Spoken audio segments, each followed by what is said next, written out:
A pleasant good evening to everybody. My apologies. I had to deliver a eulogy at a memorial service just now, so pardon my delay.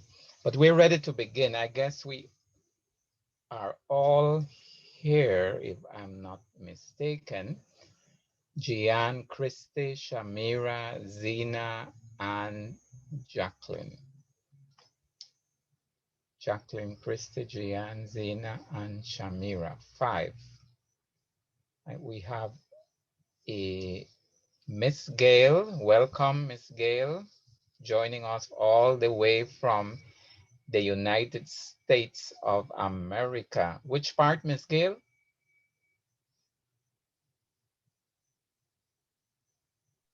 You're mute, miss. I'm in Houston, Texas. Oh, Houston, Texas. Yes, Ms. Gail, thank you for accepting to be part of the facilitating team for this forum, Yes. celebrating the Belizean narrative. Correct. Yes. Most welcome.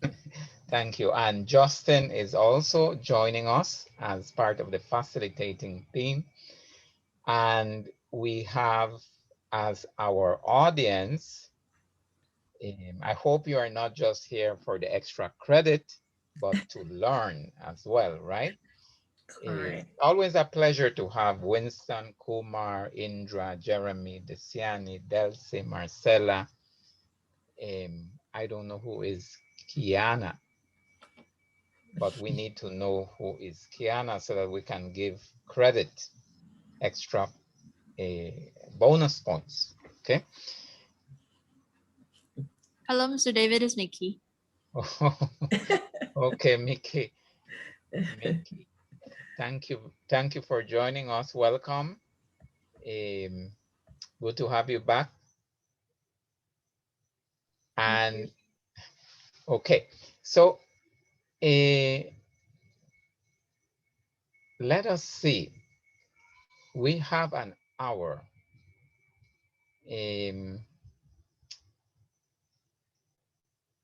And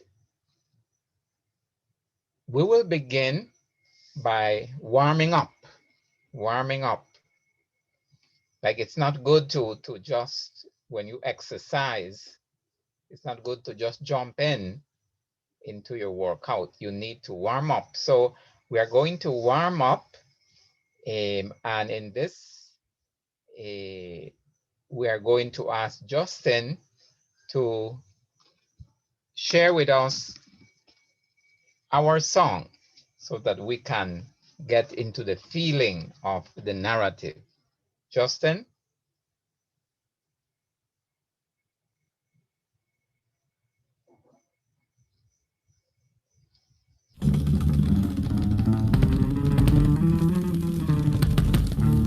Tu sangre viene de lejos para juntarse a la sangre mía.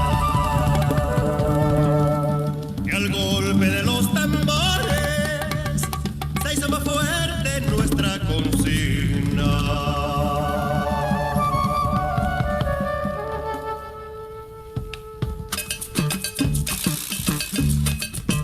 Still welcome to dance, to rock the boat. Right? Miss Gail must remember this as well, 1981.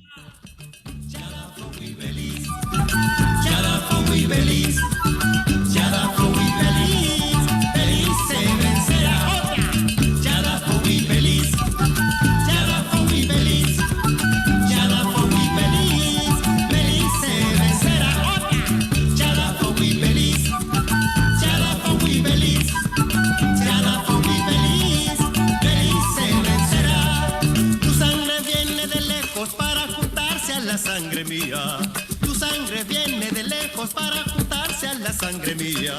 El golpe de los tambores se hizo más fuerte nuestra consigna. El golpe de los tambores se hizo más fuerte nuestra consigna. Yada for we Belize, Yada for we Belize.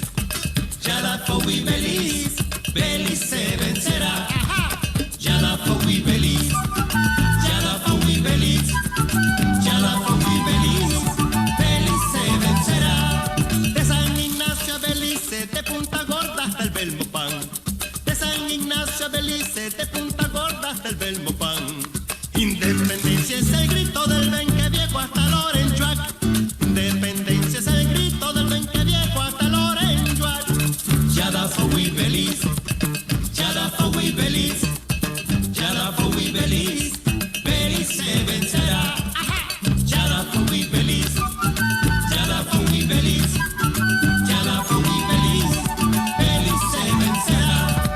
Que aunque quieran separarte de Centroamérica y Panamá, que aunque quieran separarte de Centroamérica y Panamá, más fuerte ahora son los lazos que Nicaragua está en libertad. Más fuerte ahora son los lazos que Nicaragua está en libertad. Ya la fui feliz, ya la fui feliz, ya la fui feliz, Belice vencerá. Ya la fui feliz, ya la fui feliz, ya la fui feliz, Belice vencerá. Obreros y campesinos del Río Hondo hasta el Sartún, obreros y campesinos del Río Hondo hasta el Sartún. La independencia es camino para salir de la explotación. La independencia es camino para salir de la explotación. Ya la fui feliz, ya la fui feliz, ya la fui feliz, Belice vencerá. Ya la fui feliz, ya la fui feliz, ya la fui feliz. Hey, Justin, you kindly fade out. De Bluefield, This is Chinandega, de kind las of a Segovias, long, del long San Juan. De Bluefield, Chinandega, de las Segovias, song. del San Juan. Thank you very much, Justin. But I mean, you were not there as yet, but you were, all of you were in God's plan to be born in Belize, to be born with a birthright. You see, when Miss Gail and I were born, we didn't have a birthright. We were subject to Britain. We were subjected. We were subjects. We were not citizens. Our narrative tells us that through the hard work of our forefathers, we inherited the right to be citizens of a homeland, right? And this you may take for granted. We take it for granted so much, so many times, but it is our right and a gift. And that's why we are all called to work hard to build and continue building that homeland. Let us pray. In the name of the Father, and of the Son, and of the Holy Spirit, we thank you, Father, for the gift of our homeland, for Belize, and for all those who have labored to give us the gift of homeland. Just as they worked hard, allow us, Father, to be open to really put our shoulders to the wheel and work hard as well to preserve the sanctity of our homeland and to build upon the input of those who have who have come before us and have labored as well, so that we may also leave behind a better place for those coming next, who will continue building Belize. We give you thanks and we pray in the name of your Son, Jesus Christ, our Lord, whom we ask to illuminate the minds and hearts of our young people who will be presenting tonight, and for us who will be the facilitators to grade in a fair manner the work of these young people. In the name of Jesus, amen. In the name of the Father, and of the Son, and of the Holy Spirit. Okay, and somebody else has just joined us, Indra Guerra. Welcome, Indra. And we with the proceedings are these, no? You have been given the outline.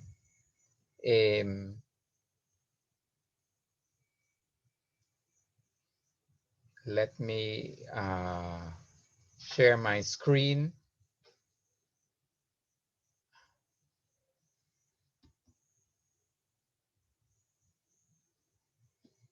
And this is the flow of the presentation today. I've kind of done the introduction. we have two groups, and according to what Justin has said, we have group presenting option A, a paper that has been prepared beforehand by the members of each group, and one person out of the group will speak by presenting the story. You will introduce them, the members of your group, and then proceed to read your story in the narrative of the ethnic group that you have chosen. Any ethnic group, you will read your story with the narrative, and you will tell us the story and 3 reasons why you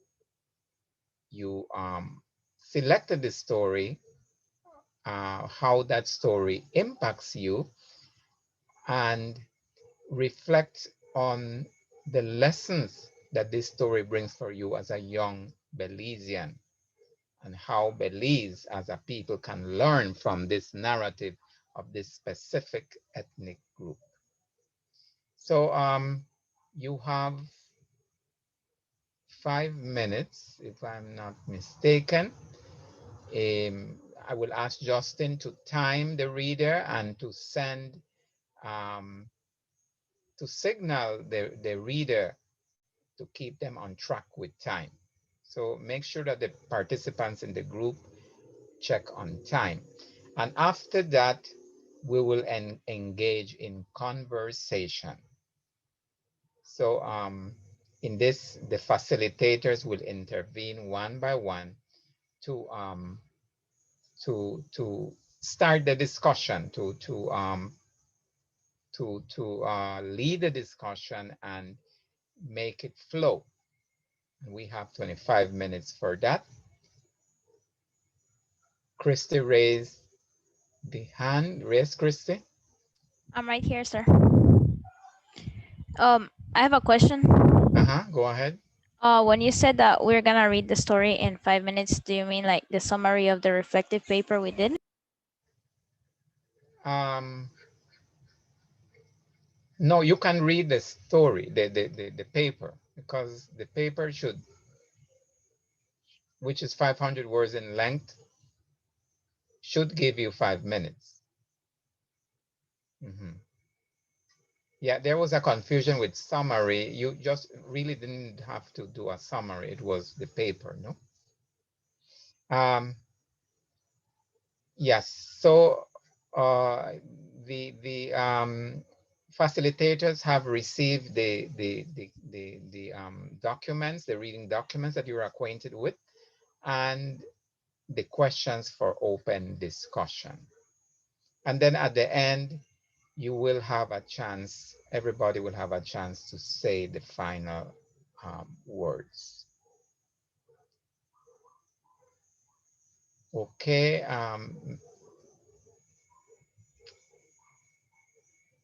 Okay, we will start. Anybody? Yeah, you have another question, Gian?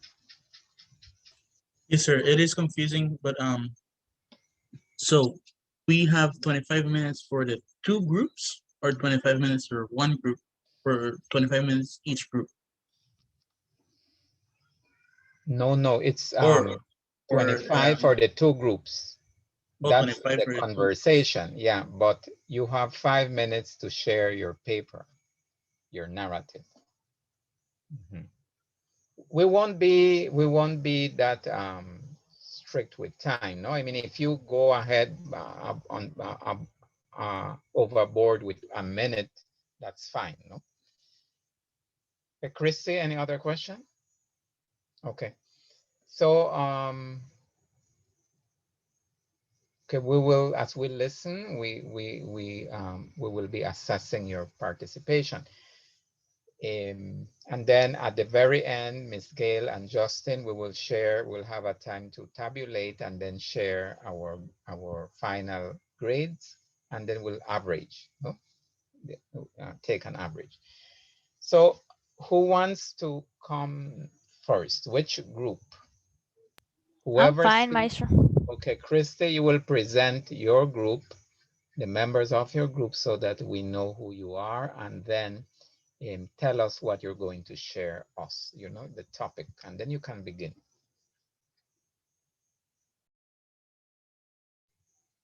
Go ahead. Good night, everyone. I hope everyone had a wonderful day. My group partner is Gian Guerra and myself, Christy Sarsenio. And we chose to do option A, and we chose the ethnic group of the Creole because we were impacted by their stories as we studied them throughout the Belizean studies course. I'll start off by reading my paper to you. So, the Creole culture and its history. Throughout this semester in Belizean studies, we have heard a lot about the Creole people. Up to this day, we know them by the color of their skin, their language, which is English but modified, and their language is called Creole. We are also familiarized with their famous rice and beans, and all of those are true. But who were they back in the days? We have heard their cries and punishment in our readings. Now let us briefly talk about where they came from.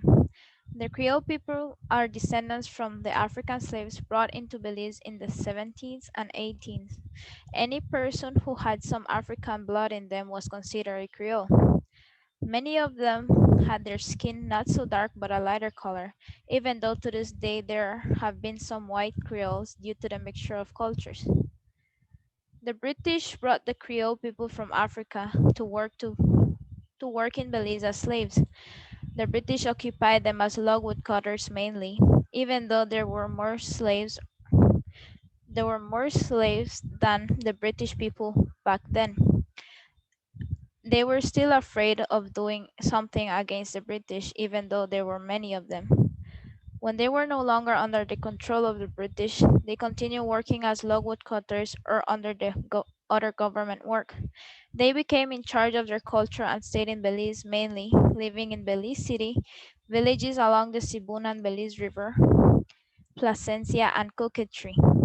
There was a time where 60% of the Creole occupied Belize, but many decided to migrate to North America, leaving only 24% of Creole people in Belize.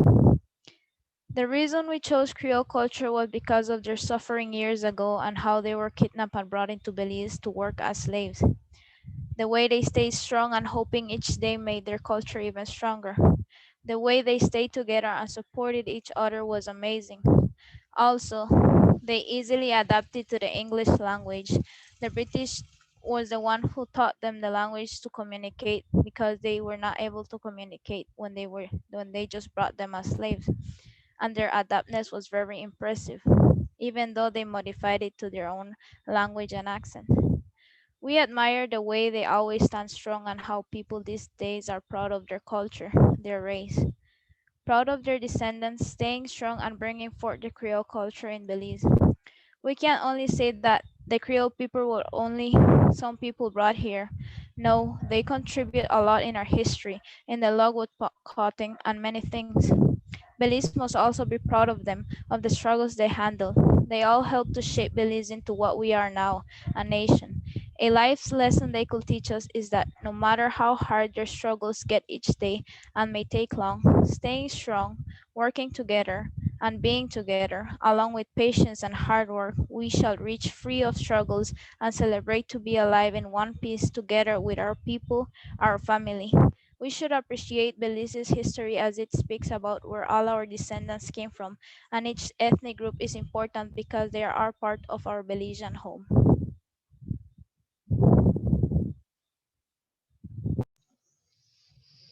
Thank you very much, Christy, for sharing that story on the Creoles and the impact the Creoles have made on Belize's history and culture, and how we can learn from from this group.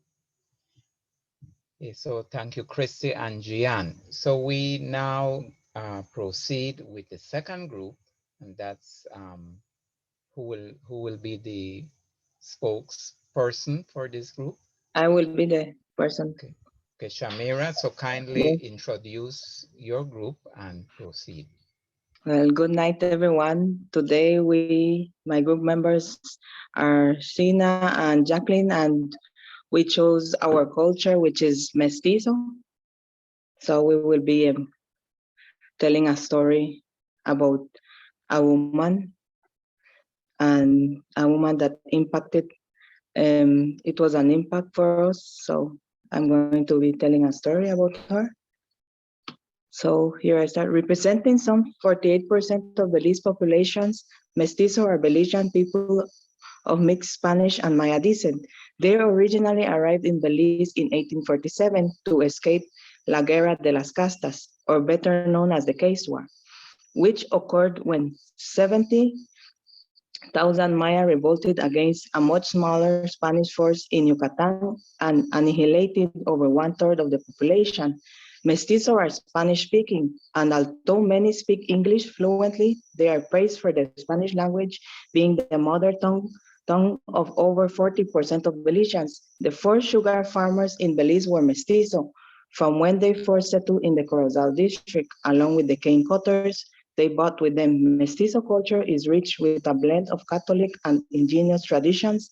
In the early 1500s, a young native princess named Malinali was sold into slavery. The woman, known by many names, was one of the most hated or most loved figure in Mexican history. Slight amount of knowledge is known about the brilliant Aztec woman who served as a guide, an interpreter, and a powerful mistress. Her life has influenced Mexican pop culture, where it continues to be celebrated or despised to this day. The story of this woman is one of a roller coaster that takes many paths and experiences what is one of the most important events in history. Malinali was born in Payanala and was the daughter of an Aztec cacique or chief. Her mother came from the town of Chaltipan. Her mother then married a noble from another city when her father had passed away. During the marriage, she was given a son. In order to avoid jeopardizing her inheritance, Malinali was sold into slavery.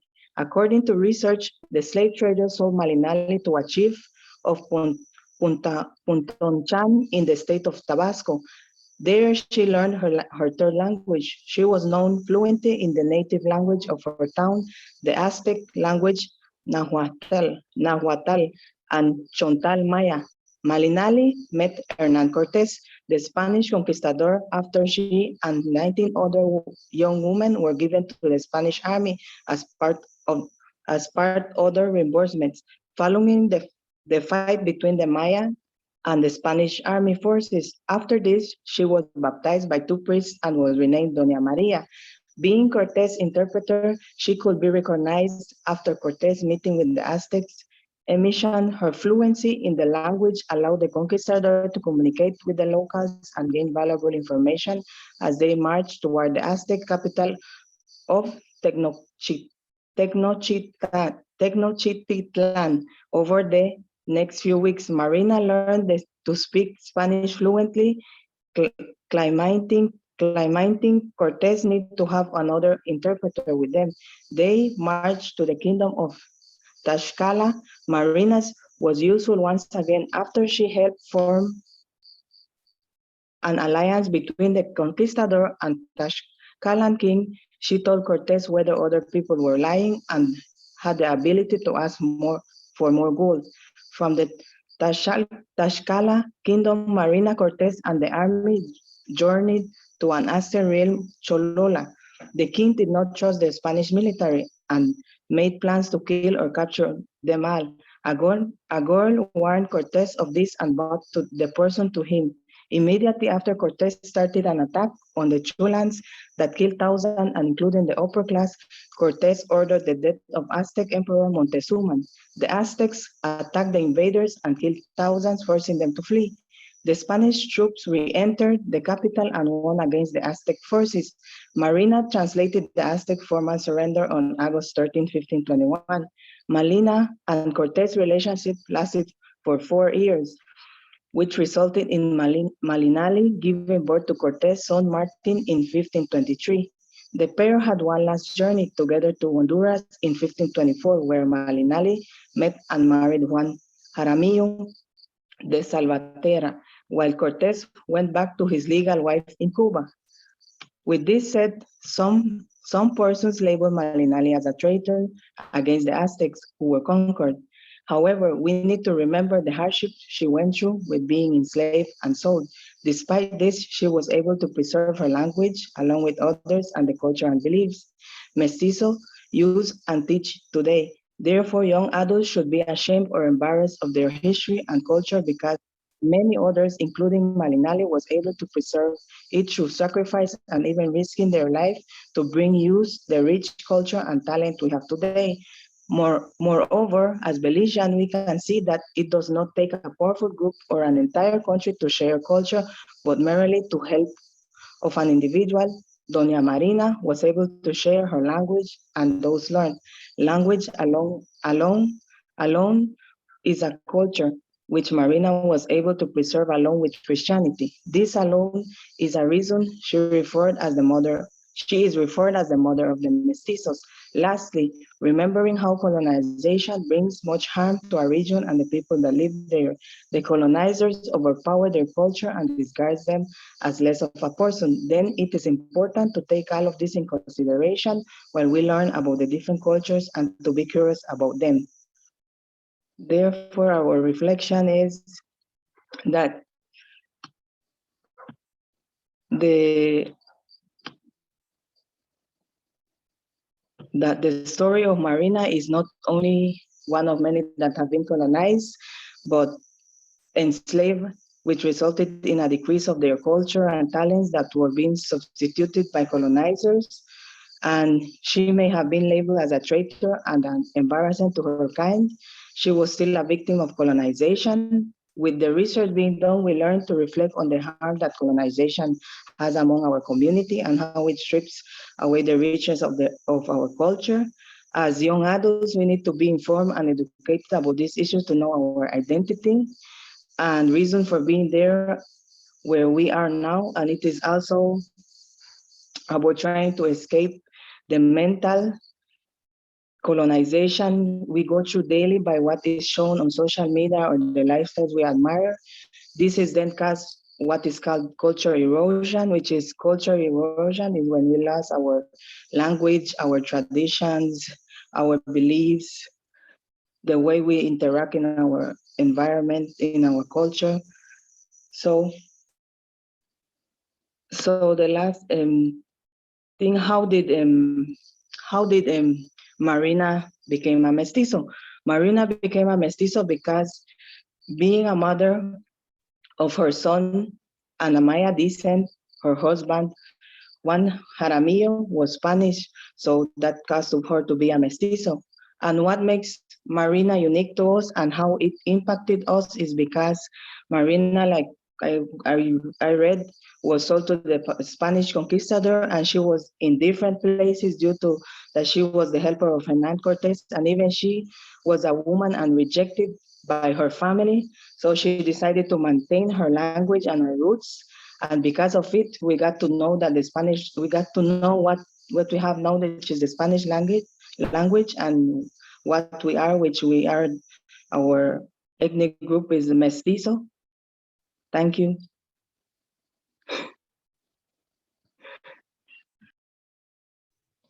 Wow, that was a lot of information, Shamira, and it's a very interesting story, no?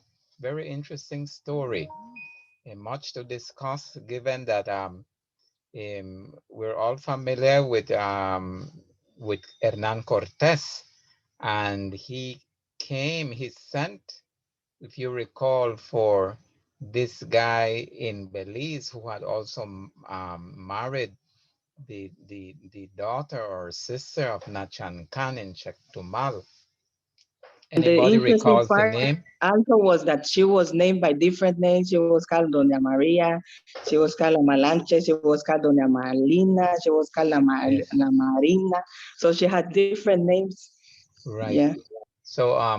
So there are parallelisms, no, with I liked what you said, the mother of the mestizo, and whereby In Chetumal, we boast of the father of the mestizo. Do you recall the name of the Spanish soldier who married Nachan Khan's sister?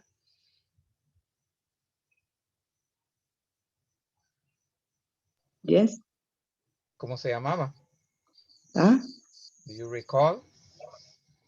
With the, what did you say, Mr.? The Spanish soldier who was shipwrecked in Chetumal over Santa Rita and ended up marrying Nachan Khan's um, sister. Some say it was the daughter.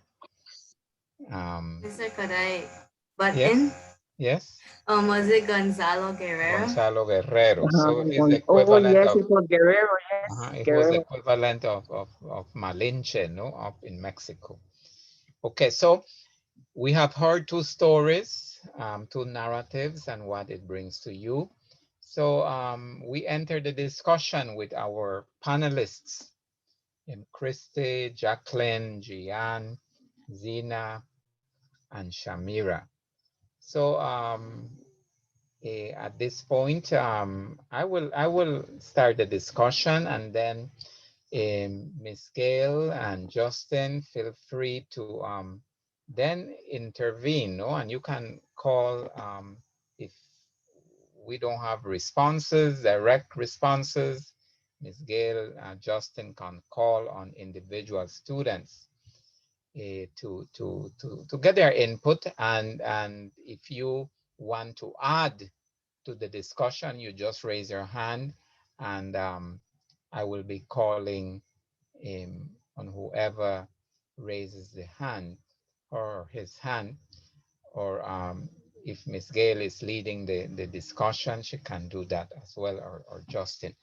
Um, okay, so let me start. We have heard two beautiful narratives from Christy Gian talking about the Creole population, the Creole ethnic group. And then we've heard from Jacqueline, Zina, and Shamira talk about the mestizo, right? So my question, young Belizeans, my question for you is this. Belize is so pluri-ethnic, right? Pluri-ethnic. We have a melting pot. So that the late Father Hunter, who wrote so much about pluriculturalism and pluriethnicity, he said at one time they were discussing with some other Caribbean religious and trying to describe their own culture, and he was thinking about an allegory, a metaphor, a simile to describe Belizean culture, and he came up with boil up.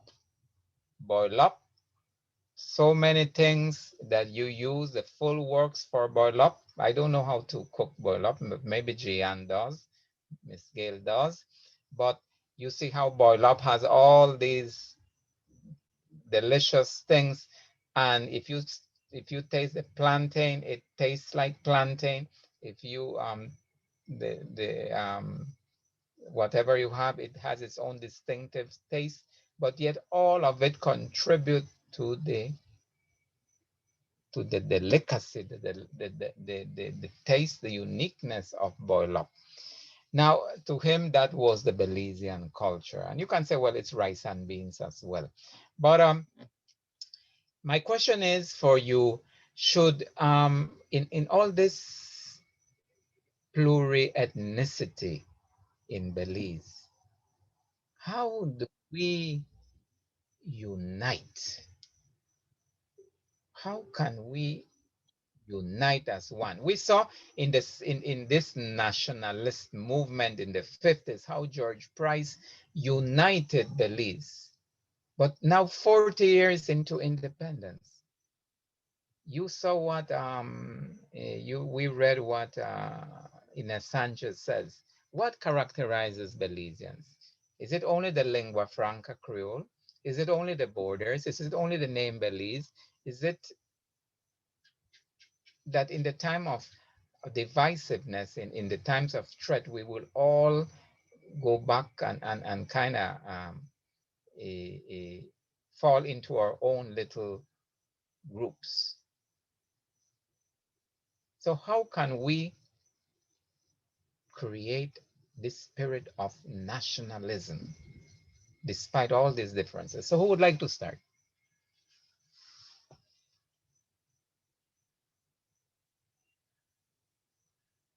Then after this, we'll invite Miss Gail, and then Justin can come in after that. But that's my question.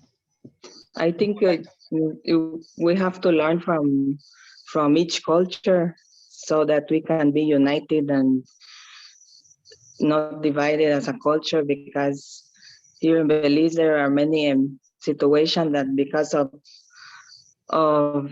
the color or the language, we tend to like forget about our identity as Belizeans, that we are one. So I think we have to do that, learn from each other, from each culture, and practice it. Okay, very good, Shamira. Krista, do you have your hand raised? Yes, I want to add up to that. Mhm. Oh, like she said, it's true. We as a culture, we need to not look only at our differences, but our similarities, the same vision we share, the same goal we share, in order to be united. And just like how Ines Cortez said, that in order for us to be able to tell our Belizean stories, we must tell it by the Belizean point of view, and not some British adventures. Like the British adventures has to be apart from it, but just as an experience for Belize. Okay. Anybody would like to okay, Shamira brings an important element with Christy, which Christy built upon, the need to learn, the need to learn about the differences and the similarities, right, of the groups. But the question is, and maybe here the others can join in, Gian, Jacqueline, Zena, how, I mean, you are learning it through Belizean history, but how can the Belizeans in general penetrate the other ethnic groups? It's a difficult thing. Like, for example, you go to the Chinese shop and you can, sometimes the Chinese doesn't understand you, nor you understand the Chinese I vendor. think we need to start to learn their language and need to start them to socializing with them. Okay, okay. Yes, Jian? Well, I got two things, sir. One would be that it should start from the, like, if we could imagine the education here in Belize would be like a tree. The root from the tree would be the teachers, and so the teachers, like, having a teacher teach the actual Belizean history, as how Sanchez says, um that I would say that it would be a route that would guide Belize. I would personally, I would say that teachers could go and, like, they would be the first ones to learn more about other cultures, and so that they could teach future generations. Okay, very good, Jian. So you are putting the onus first on the educational system, the teachers, the important elements to learn so that they can teach, so they can transmit. Very good point. Um, Zena, Jacqueline, what do you say? Um, then we go to Christy. Who would like to? Um, well, Jump? as Belizean, we need to unite and treat ourselves as one people. As Sanchez stated, that we needed to develop a true national consciousness, that this can be done by returning to our Belizean environment. Um, as Belizean, we need to accept and be aware of each and everyone. We need to learn and trust, and we need to believe that um, can change for the betterment of Belize, so we can come together as Sanchez said that we need a cultural revolution, which allow us to realize the ethnic groups that play a role in the culture of Belize, our nation, and uh, our history. In other words, we need to be Belizeanize and come together as one. Like we have different ethnic groups, but at the same time, we are all Belizeans. Okay, thank you. Zena, what says you? Well, I would like to start like from primary school. Like I feel like in Benke, I have experienced and have taught this way as well, like being prejudiced against different ethnic groups. Like in Benke, like if a different culture would come, for example, like if somebody of a darker skin would come to Benke, people would say, "Oh, don't like trust him because he might steal your stuff. You should not trust him. He's not like those types of mentalities. I think we need to start to change that from an early age, and especially like going to school. I have experienced this, like Asian people at school be like, oh, they're the smartest. They're gonna be valedictorian. They're gonna do it. We're not gonna ever reach that goal.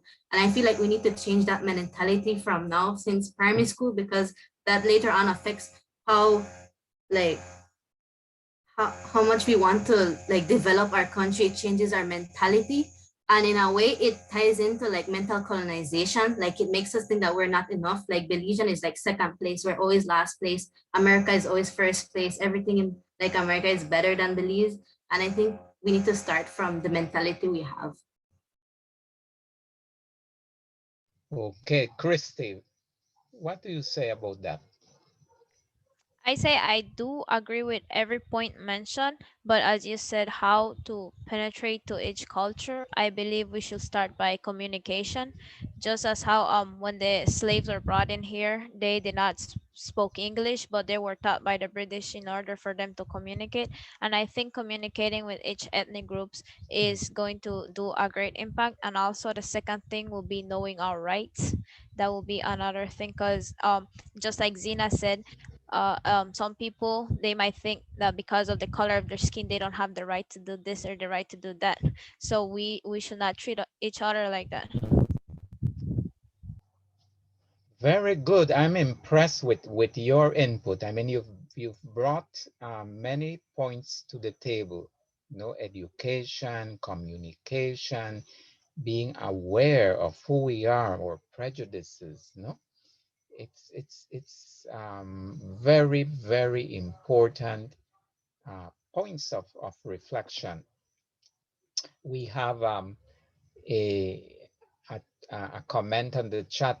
Implement liberal arts on all junior and university institutions to have a better mentality and to be free. That's an important comment from Jeremy. Thank you, Jeremy. Now I invite Miss Gail now, because I don't want to take the whole time. Miss Gail, what would you like these to follow up with these young people on the conversation on culture? Okay, first of all, I have to say how impressed I am pertaining to the discussion by our youth tonight, our students. Apart from being engaging, it shows that they have been doing their research, and they have gained a lot of knowledge as it relates to our history, sorry, as it relates to history. I want to go back to Shamira's suggestion relating to the, the matter of socialization that can bring about not only the cohesion, but also the opportunity for us as Belizeans, and particularly yourselves who have been so deeply engaged in the in Belizean history, because it's now a part of your curriculum. So that you would basically socialize with the different ethnicities or different ethnic groups to be able to impart your knowledge that you have gained in school, and knowing that the information and the different events are factual, because you can substantiate it with your research papers and research documents that you have, that you can actually use as your guide. So I would want to say that socialization is definitely one, but I also like that I believe it was Christy that is putting the pressure and putting the onus on the educational system, and that, I'm not sure if it's Christy or Jan, but I Gian, think it's Gian. Jan, sorry, Jan, yes. Yes, it was Jan. Putting the onus on the educational system. And once it has been incorporated, then in that system, then it's going to be more feasible. And of course, we can't run away from it. So I like that. I want to look at what Jackie said in terms of where you quoted Sanchez in saying that we need to develop the free national consciousness. And this can only be done, one, by educating ourselves, which means that we have to do continuous research. We must be able to substantiate and solidify all that we have gathered. And then once we've developed, once we've actually gotten that information, then we begin to put it into practice. So then you move to the phase of actually practicing it, and it becomes a part of you. And once we develop that national consciousness, then it simply means that we are going to do so across the board, which means that no one will be left on the wayside. So we are going to engage everyone. It's like being our brother's keepers. So we're going to continuously pass on that knowledge, because sometimes when people behave in different manners and in a different manner, and that somehow seems unbecoming to us, it is simply because of lack of knowledge, and in most cases lack of experience. And so as educators, we need to do that. But also as students who have gained the knowledge, you also need to engage and pass on what you have learned. Now, one second here. I want to comment on, it's Zena or Zena? Zena. Zena, Zena. okay. I want to comment on Zena's statement in terms of where she actually alluded to the fact that we Americans are always viewed as being better than Belize. And I want to go to what Cartwright Davis wrote, I believe. Let me just see if I can pick that up here. Yeah, Cartwright. And I'm going to read only this little section here.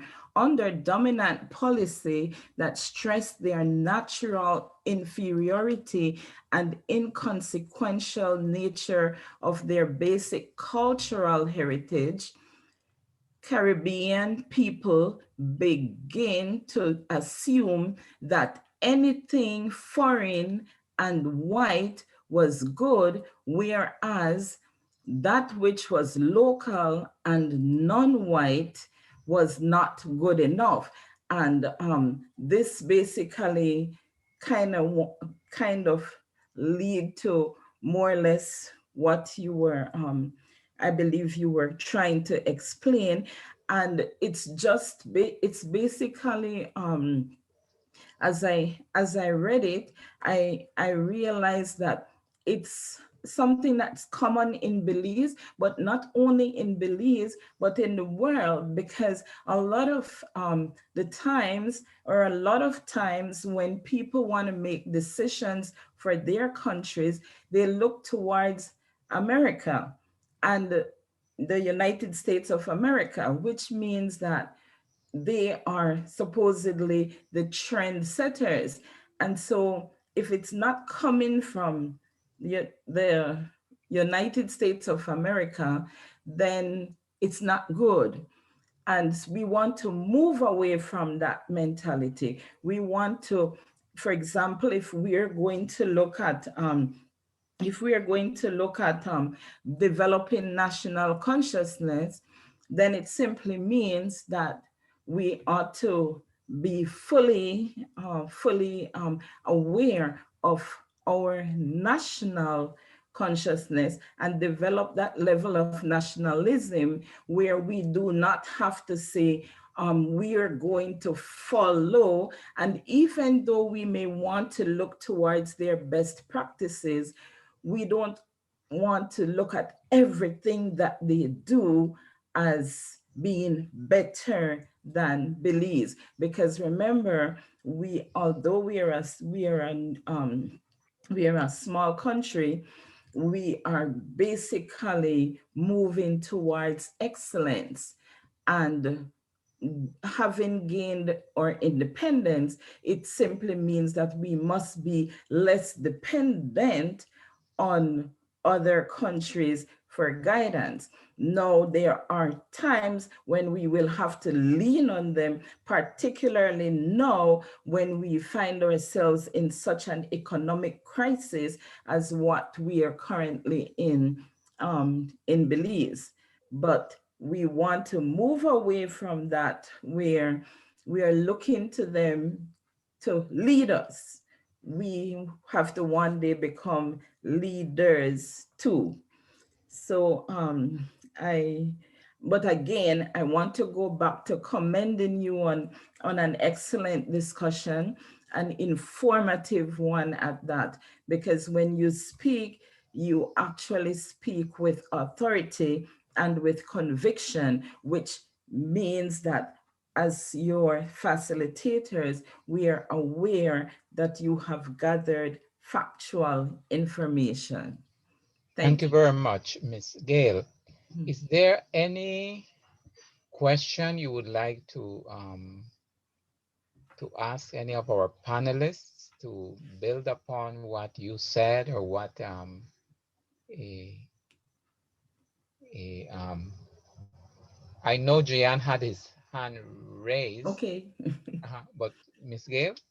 Okay, so one question I wanted to throw out on this, I have no one in particular, either of you can respond, is that since we spoke so much about our identity, knowing our identity, I basically want to ask a question. I had a question.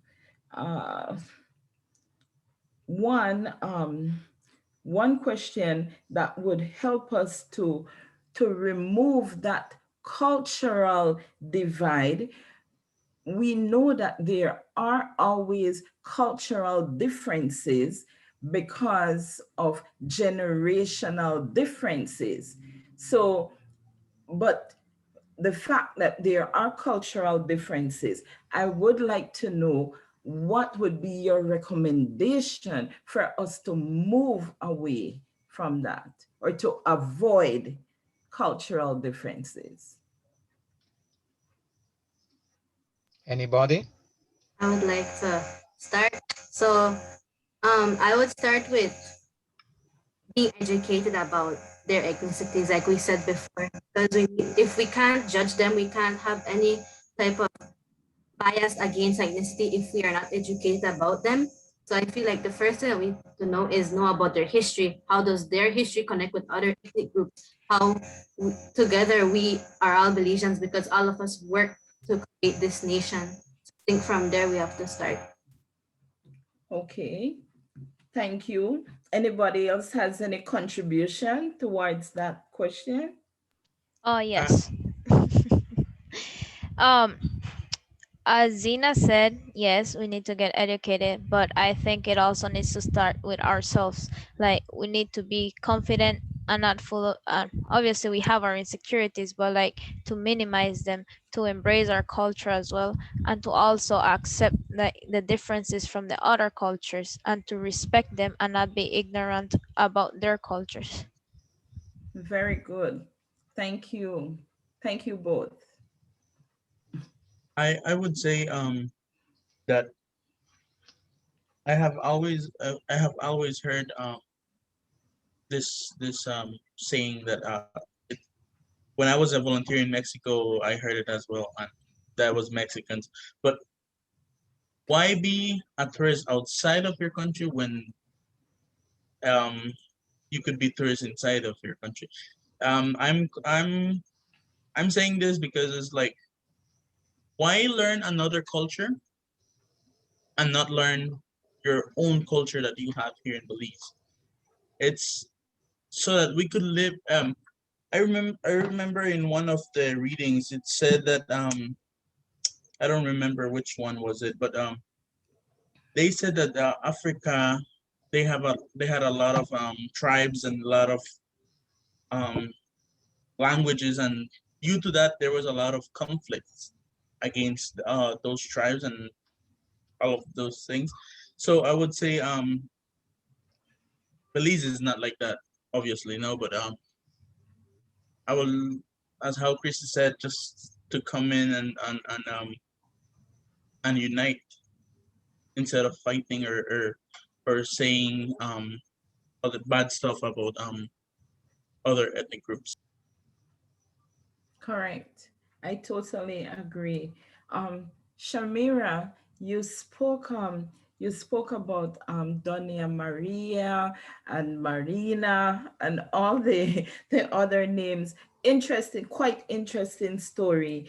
And you also alluded to the fact that she was a victim of colonization, and you also emphasize the need for us to know our identity, right? Um, when I look at, I'm reflecting now on an article that I read between yesterday and today on becoming Belizean. And in that article was Rex Nettleford, who was a Jamaican author, and he wrote that the quest for identity is natural to people everywhere. So I won't go into all his the details that he said, but what do you believe can help us to better know our identity? And I think not only to know it, but to embrace it. to embrace it, I think we need to support all the ethnic groups in every event that they do, in every like Jan said, the education system. So I think we really have to do that. You know, for example, me as a person, I I am I support everyone. You know, if they're trying to do a small business, I support them. They're trying to do, I support them because I want to motivate them to keep doing it. So that's what I do, and I think we should do that with the different ethnic groups. Support them in every way. Okay, thanks. I Anybody else wants to weigh in? I would like to say that as how that marketing, I'm going beyond, but about that marketing expo that we had I noticed that one of my classmates, she did beauty stuff, and we would say that only the U.S. things are good. Um, but when I got to see her product and use it, and it's I would say it's better than the US one. Like, Wow. No wonder you look younger, Gian. Thank you very much. Well, Gian, you got 2 compliments for today. I'm always my shy. Always. I'm 25, so estoy poyong todavía. Miss, Okay. I wanted to add what Shamira said about Oh, supporting other okay. ethnic groups. I believe that is true, as how we all have our traditions. You know, there the there's the there are mestizo traditions that we do. For example, creo que es la quema del toro. No entiendo. No recuerdo exactamente cómo se llama. There's also the Junkunu dance. There's Garifuna Settlement Day. All of those. I think we should keep our holidays and embrace our culture and keep supporting them, and if they can be like other ones included, just for example for a Mayan culture and things like that, they should be included in our calendar in order to embrace their culture as well, so that they can feel included and they can feel part of our Belizean home. Wonderful. Thank you. So I think I've taken enough of Justin's time. So Justin needs to squeeze in now. Yeah, we'll give the short end of the stick to Justin. Kind of bring the discussion to an end, no? So Justin, I know you have a very good question to ask All our right. panelists. Yeah, I put the question and the little short story in the chat so you guys can have it, but I'll also read it out loud. So I have a story and I want to pose a question. So one day, a friend and I missed the school van up to JP. We were standing in front of the store.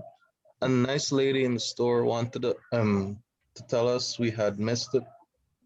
She used on her phone. She used Google Translate from Mandarin to English, and we thought it was so cool, and we were happy that she let us know. So the question I want to ask is, in the age of communication and technology and internet, what do you think we should do? Learn the language, the culture, etc., or use technology? Also, it's a two-part question. So what are the advantages of each and the disadvantages? Well, I uh, would want to start. Sorry. Um, the thing I noticed that the office of the Cayo West is offering Mandarin classes.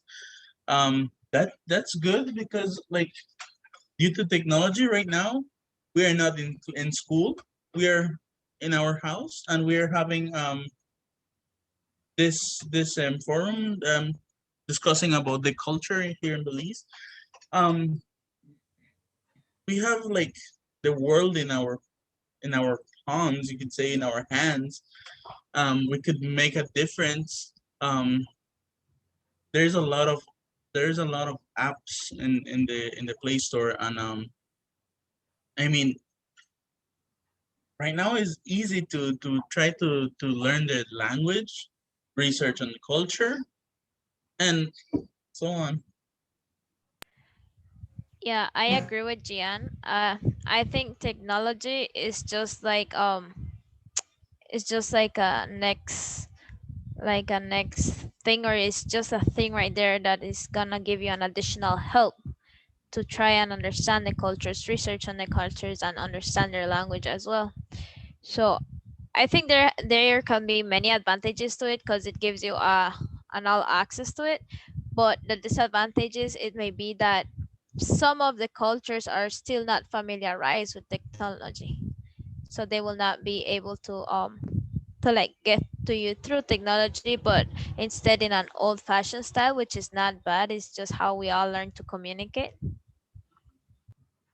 I would like to add to what Chrissy said about learning the language because though technology, has everything, all the information we need to learn about the language and our culture, I feel like it's more have more of an advantage of learning about the culture and connecting with the people, not only like academically learning their language, but emotionally we get to feel what they went through. If we're physically with them, we're learning their language with them, we're able to share stories, what we've learned about them and their history.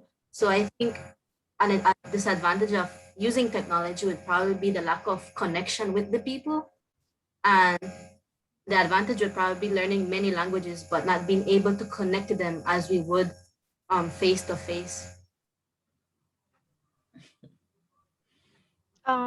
I just want to add on, now since the technology is something that everyone uses and everything, I have my sister who she's learning Korean.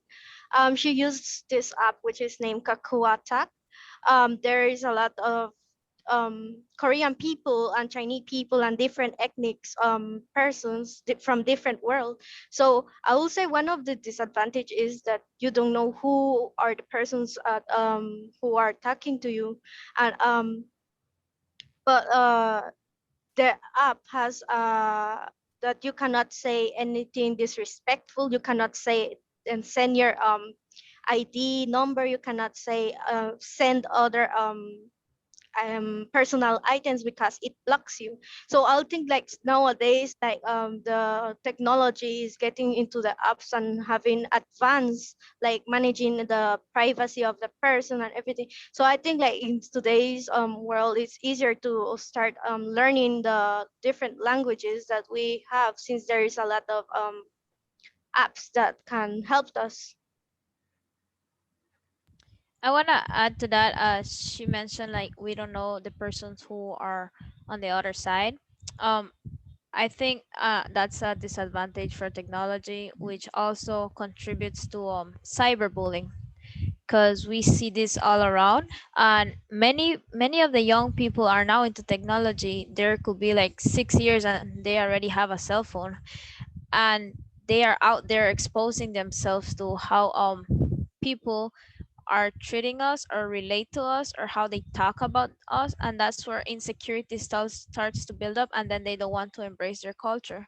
So I think that's a very great disadvantage of technology, because of the cyberbullying that exists, and sometimes people they don't respect other cultures and might comment it, and because of social media it becomes popular, and then everybody sees it, and then they just start to they could start being ashamed of their culture when they should not be ashamed.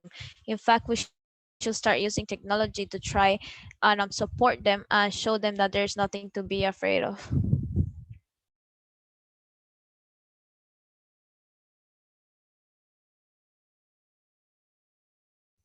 Justin, would you like to say anything else on what has been talked about? Justin, we lost Justin. No, he said no, sir, in the Oh, chat. no. Okay. Yeah. So thank you, Justin, for that. That was an interesting question. And here we see that technology can be a unifying factor in all this diversity we are talking about, this melting pot, no? A unifying factor. And what Christy mentioned is something very, very important, that not all have access to technology, and that's a reality, no?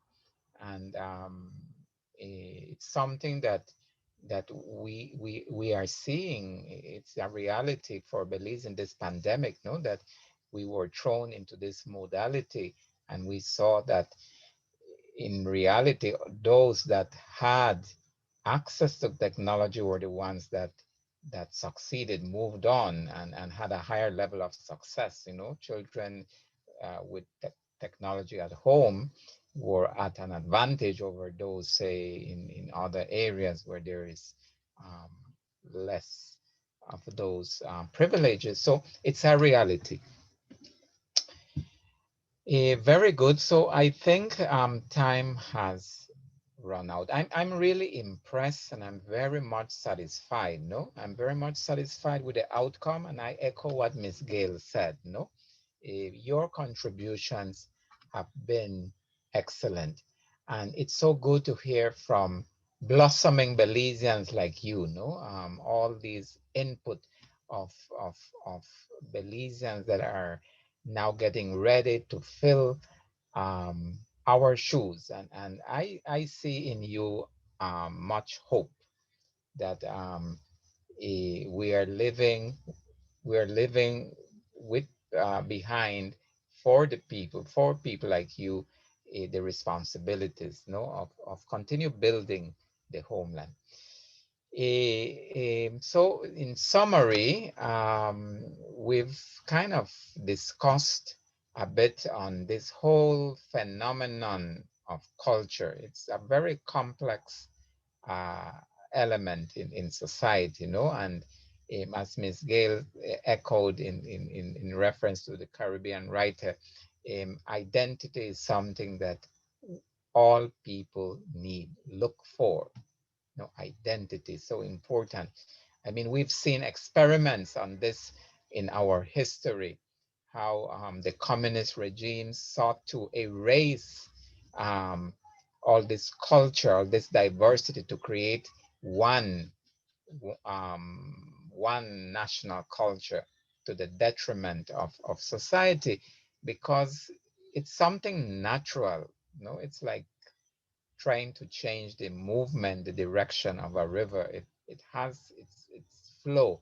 So we are multi-ethnic, and we need to embrace our differences with the understanding that there is much more in common that unites us than the differences that divide us. So we must focus, in the end, we must focus on the positive. Um, I will finish by sharing an anecdote. I remember um, we were raising funds for a festival. So X person was in charge of going to get sponsorship. And you know, in Benke, most of the businesses are now owned by Chinese. So the person who was selling ads came to me later and said, I didn't have any luck with the Chinese, because when I showed them the paper, the letters signed by you, they simply say, no understand, no understand, no understand. So I have to walk, walk away because they say they don't understand, they can't read. Hmm. So I told him, let's imagine a scenario. Okay. He was a burster, no? So he didn't have a gun, but he had a play gun that he had gotten. He said to frighten any thieves that would come to the office. If in case of a robbery, he would pull out his fake gun. So he said, let's imagine the scenario. I'm taking my fake gun with me, because it was a time when many of the Chinese were being robbed in Belize City, no? So he said, I will take my fake gun. So, and I will go back to the person. So we are imagining the scenario. Don't think that this happened, but he said the scenario is that he returns to, let's say Michoud, just for the sake of saying a name, comes to Michoud and says, Michoud, I came again to see if you've reconsidered helping us out in the festival. So Michoud takes the letter and again says, no understand, no understand. So the guy, okay, no understand. He goes back, puts his handkerchief like the masks we have now, and takes out his gun, the fake gun. Michoud, this is the letter, and he points the gun at Michoud. And then Michoud looks down at the letter and then sees the gun pointing at her, and Michoud says, "Me understand," and takes out $50.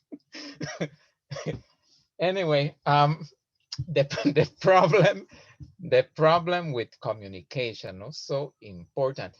Um, it brings me also to mind what happened with my neighbor, the Chinese, the shoe people.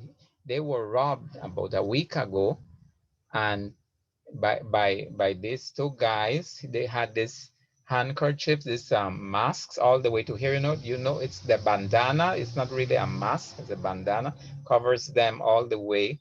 And then they had cups, and then they had long sleeve, and they had guns. And going back to the stereotypes that we're talking about, the two men came in, and I was at church, and I was coming out at 7 in the night, and somebody met me along the way and said, "Oh, your neighbor just got robbed." And you know what? There are two black men who came in and robbed them. But you see, we didn't know that they were really black, because they were fully covered. But and even the cameras couldn't gather whether the persons were white skin, clear skin, or black skin. But you see the prejudices, the stereotypes. I remember when I was young, when I was younger, when as a child we would go to Belize City, and they said, "Cuidado, te van a robar. They will steal your neck, your chain. They will snatch at your chain." Los negros in Belize City. So you see all these stereotypes that we have, and it's not only us against the colored people, but also, we have these stereotypes of Pania, as sharp as Pania machete, the yellow belly Pania, no, the the Creoles against the Garifuna, us against the Chinese, that we don't even bother to learn their names sometimes, and this is the last thing I'm going to say. The Chinese, my neighbors, we can't communicate. I only know ni hao, and you see a smile when I say ni hao. And I don't know how it happened, but I have a backyard, and then don't ask me how this happened, but when I realized the Chinese are planting in my backyard, no, but the thing is that I let them. I couldn't understand what they were asking or telling me, but eventually, bit by bit, they started planting like around. And then since I leave the gate unlocked, they came in, and then they started to plant. And you could see the beautiful garden they have now. And then they, in their own language and sign language, they tell me I was made to understand not to that I don't need to ask for permission to cut their vegetables, that I have a right, because it's the land, they planted it for both of us, no? So they give me of the vegetables. It's that Chinese lettuce and so many other things they eat, no? So I've learned to eat some of their plants. So you see, so it's we don't need to learn to communicate. I guess it's the language of understanding, no? And it's a language of the heart. It doesn't have to make use of. I don't know if I'm wrong, but that's the way I see it. And whenever I came out, when they were planting, one of the Chinese, the grandmother, would look at me and smile, and then she would start doing like this and looking up to the sky and do like this. So I said, maybe she's saying that the land fell from the sky, and that maybe the land is theirs now. But they were grateful. They're grateful, no? And we're enjoying the garden now. So you see, we blame Chinese for COVID. We blame Chinese for not paying their taxes, and we say the Chinese are gobbling up all the business, and no Indios have businesses anymore. We give our checks to the Chinese, but in the end, I believe it's finding the common denominator. Like there are so many fractions, common denominators, so we can understand one another. I've said enough. Miss Gail, final words.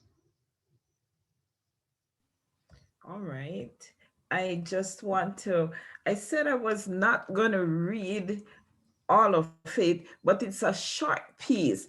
I can't go without letting you hear what all Rex had to say in in a short short paragraph. Um, he said that nations usually give large portions of their creative energy to what may be termed as the identity problem. Belize is no exception to this, just as it is normal for an individual to seek his self identity, to ask himself, who am I? What am I? So too does a nation of people corporately ask the same questions in search of self identity. Who are we? What are we? It ends by saying, today, Belizeans are asking themselves, what does it mean to be a Belizean? And as Belizeans, we want to know our true identity because we need to know what it means to be a Belizean. So I implore you to continue reading. Don't let it stop here. There are so many beautiful articles that I've seen over the last few days and on historical events. And I wished that I had read these every single day of my life. So, guess what? It won't stop here for me. Mr. Ruiz, you did me justice when you gave me these pieces of information, because information is power. It gives you knowledge, and of course, we always hear knowledge is power. And I want to take this last few minutes to once again applaud you on your presentations tonight. They were beautiful, well done, well constructed, and I can go on and on congratulating you, but I must say, don't let it stop here. Okay? So it's congratulations and good night. Thank you very much, Miss Gail, for Welcome. those words. And in 10 seconds, final words, Jacqueline.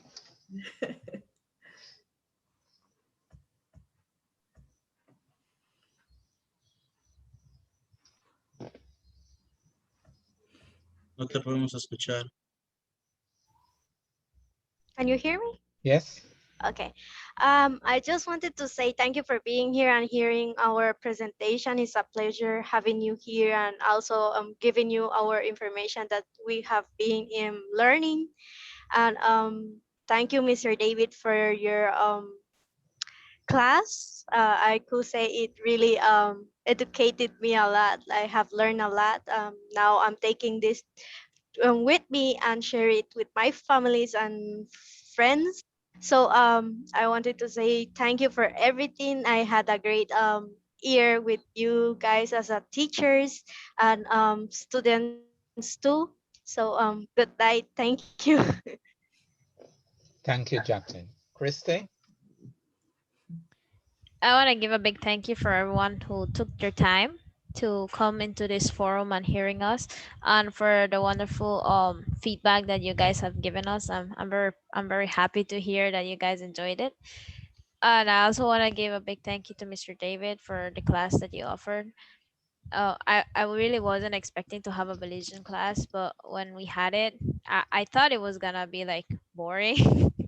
It's being honesty, but throughout the classes and the readings and the different views that we have, that we had, I came to understand how Belize got its independence, because I just used to hear the stories. I never used to go in detail about it, and I really enjoyed myself.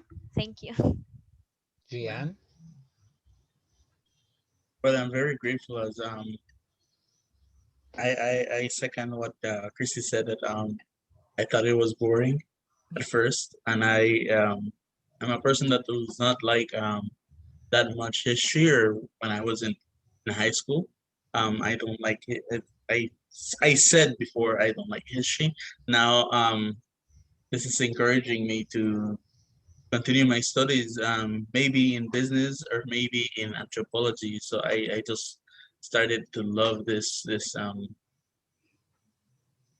the history and culture and everything. It's just beautiful. And secondly, I would like to thank everyone as invited guests to be for being here. Thank you. Thank you, Mr. David. Thank you, everyone. Thank you, Gian. Zena? First of all, thank you all for listening to all of our stories that we worked hard to bring out the best that we could tonight. And I hope that we impacted you guys in some way, took something back with you at home to share with your family, your friends, using your platforms to share the news about Belize, what it is being a Belizean. I'd like to thank Mr. David for this class because I was not much of a person who cared much about history because I always felt like Belize was always a second hand. Like we were never first, we were never like greater in any way. So this course made me reflect on who I am, like made me think about my history, what's my family like, what ethnicity am I part of, made me really think about it and to be proud of it and confident. And I hope that my other students also felt this and hopefully share with others. And thank you, Gail, for being here. Thank you for your feedback and thank you, Justin, also for being here and guiding us throughout this course. Welcome. Thank you. Shamira, I know Thank you're you, Justin. hungry. Thank you. We finished with Shamira. She's hungry. Yes, well, no, I was, yes, so I can wait. Yes, I just want to say as well, thank you, Mr. David, for this class. I am, like Zina said, I'm not a history person as well. I'm businesswoman. I don't like history, but the class have helped me a lot in learning about the history of Belize because I did not know all of the history, just part of it. So I have knowledge now to go and share when I go to another country. I have a lot to talk about. So that's going to help me a lot. So I really thank you for the information that you share all this semester. And also I want to thank Ms. Gail for being here and for taking her time to be here in this class and actually sharing a lot of thoughts as well. I really am grateful for that, and I know all our classmates are grateful as well. So thank you, Mrs. Gail, Thank you. and Justin as well. Thank you very much because he has been our guide through this semester, and I really want to thank him as well. And well, that's all, Mr. David. Thank you. Justin, do you have any final words? Everybody's talking good about you. Everyone is Yes, bigging up Justin. Justin. Justin. All right. There was a round of applause. Thank you. Thank you. Much appreciated. And I'd like to thank the students for being the first ones, the sacrificial lambs in this case. It was a very good presentation, and I'd like to end it with the way it started, with the video, with Mr. Right. David's Yeah, permission. and before you do that, Mm-hmm. remember all of you, you saw how many people came to support you. So I hope we don't, that's the end of it. I Yeah. hope to see you back on Sunday and Monday. Marcela has a question. Yes, Marcela? Mr. My question was when everyone leaves. Oh, okay. I wanted to ask about option B. Okay. All right. We'll be here. So thank you, everybody. So Miss Gail and Justin will stay behind so we can tally our grades. Okay. Have a good night. All right. Take care. Good night, Good night, everyone. everyone. Night. Good night. Thank you. Night, sweet dreams. So Justin, you can put the video. Hasta ahorita que ya nos vamos. Me quedo Mr. bailar un